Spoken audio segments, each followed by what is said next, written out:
Okay, we're going to try and place the books of the Bible, the Old Testament in this video, on a timeline so that you're comfortable picking up a book and understanding where you can find the various stories and accounts that you're familiar with.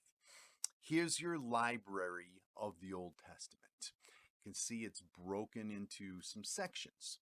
The beginning section we're going to focus on today with Genesis and Exodus and making sure to develop the whole story of that flows throughout the Old Testament.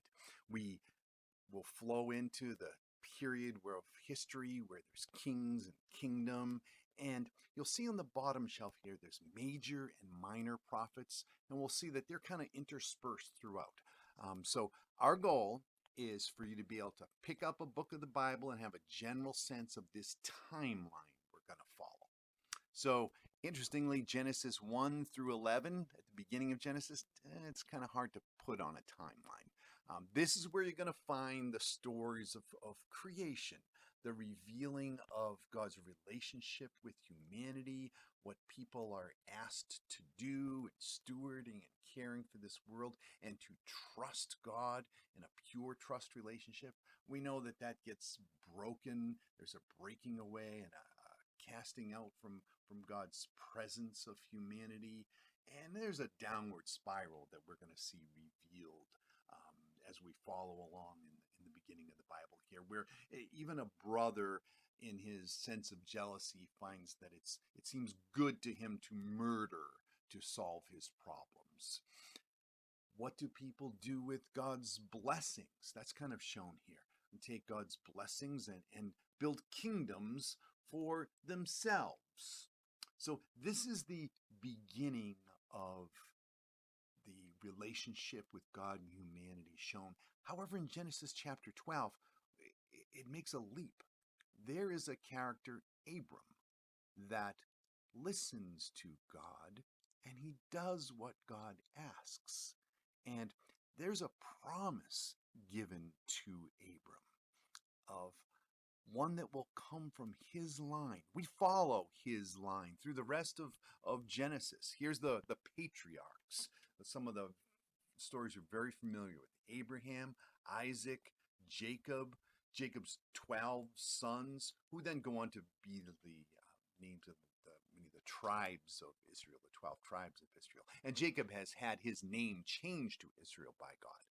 At the end of the book of Genesis, the long account of how the Hebrew people, Jacob's family, has gone down to live in Egypt, and thus when we pick up the next storyline in the next book of Exodus, this is how the people came to be here.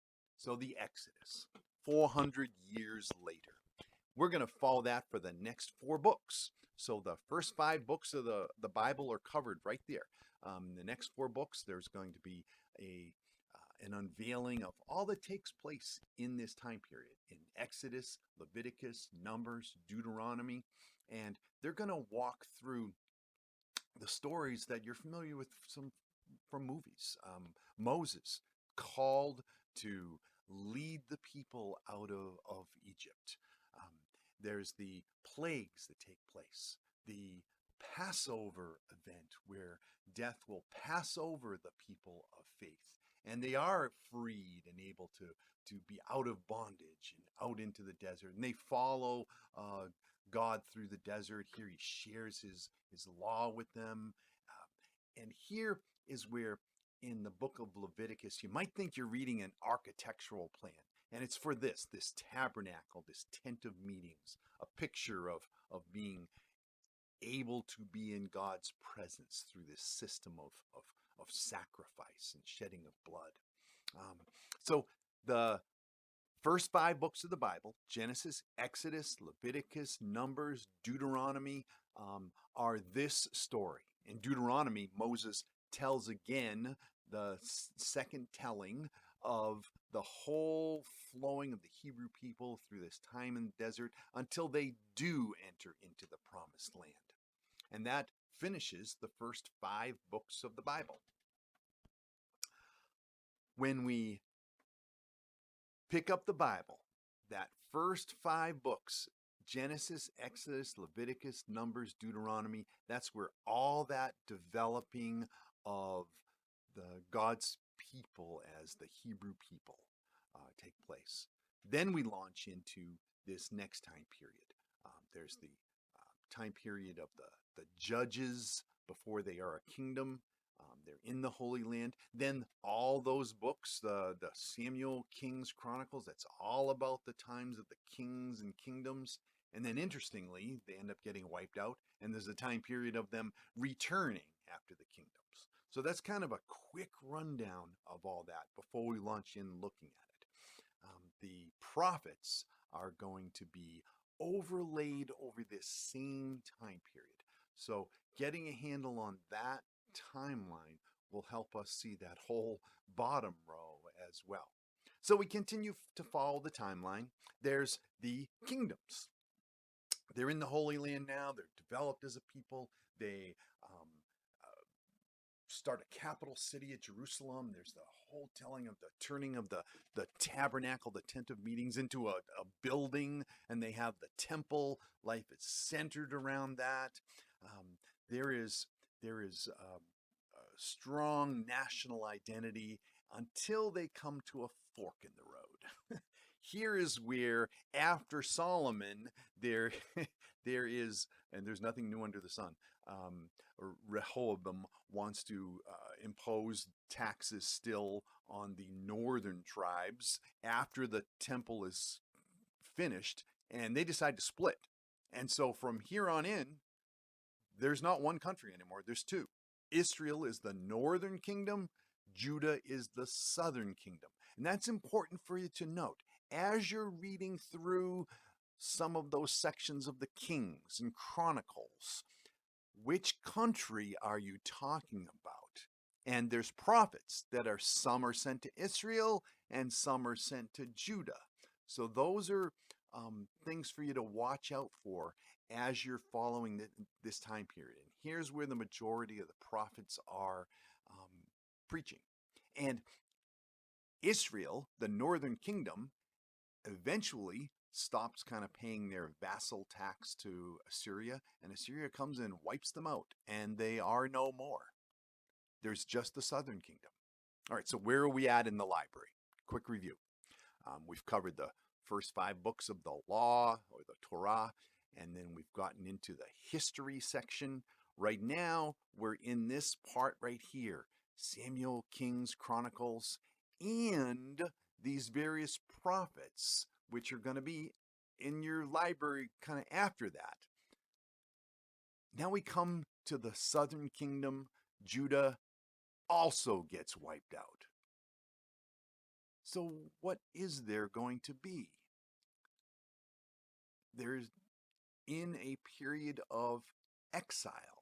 And this is where Ezra, Nehemiah is going to come in, and Esther, and Daniel, the prophet Daniel, is living over in exile in Babylon. It's the time period called the Babylonian exile, time period of captivity.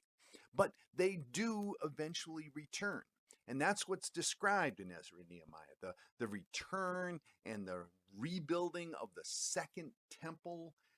This is the temple that gets built up even more until Jesus comes, but the rebuilding, the finding of the law. And so this is actually the full timeline of the Old Testament. There it is. Now you just have to know if you're in a book of the prophets that is yelling at one of the countries, or sharing about the Messiah to come and giving those promises. But the important thing to note is that buildup of the first 5 books, Genesis, Exodus, Leviticus, where you can find those stories, and then where you are in the other timeline. Promises have been shared. God has communicated to his people about a king that will come, and he will place him on the throne, and he'll make all things new. And then there's messages about a servant who will suffer. God describes himself as a warrior fighting for his people. And yet, the Old Testament ends, and that is not all solved.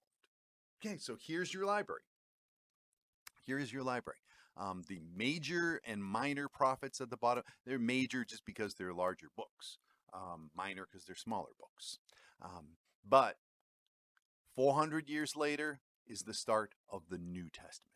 Okay, that was a flash run through the Old Testament. Hopefully, that helps you give a little timeline to when you pick up a book, where you are in the Old Testament. God's peace.